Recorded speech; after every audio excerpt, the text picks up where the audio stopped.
Yemen's economy has been flattened. The country's currency, the rial, is plummeting, while prices are increasing, leaving millions of Yemenis struggling to buy the most basic commodities.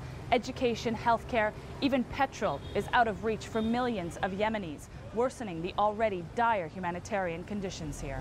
The situation has caused one aid agency to say that Yemen's economic collapse has the potential of killing more people than the violence underlying it.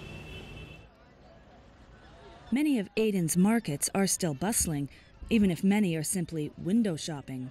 The challenges seen here are the country's real problems, says this 52-year-old vegetable stall owner. Everything has changed in Yemen. We used to buy this for 1,500 to 2,000 reals, but now it's 5,000, 6,000 or 7,000, and many times we can't even find it. This is our situation. The rise in prices is cruel. We are fighting to survive.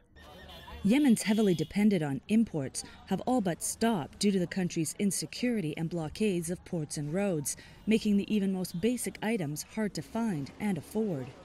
Yemen's black market is thriving. Take petrol. While Yemen is a small oil producer, 60,000-liter shipments of imported oil that would come once a day have trickled down to once every 10 to 15 days.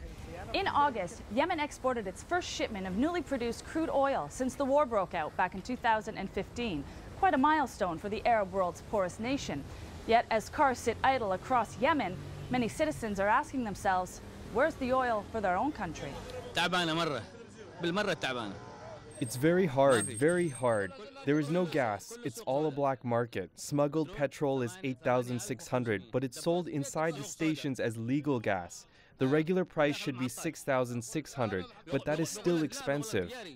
The country's currency, the rial, has lost more than 3 times its value over the last 3 years, while more and more people hoard foreign currencies.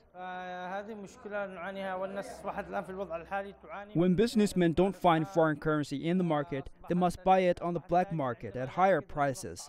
This leads to every price increasing, and that affects the consumers and makes everyday life harder for those who have limited incomes like regular workers. Some public sector employees don't even have that.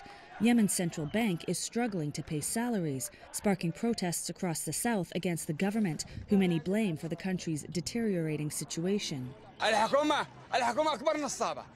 The government is corrupt. We cannot buy rice, sugar, oil or gas, nothing. The citizens don't have a salary. Our livelihood are in God's hands. What shall we do? Steal? Yemen's economic woes are having devastating knock-on effects. While the protests here in Aden have since gone quiet, many are worried that loyalties across the country will change as families are forced to do whatever is needed to stay alive. Natalie Carney for CGTN in Aden, Yemen.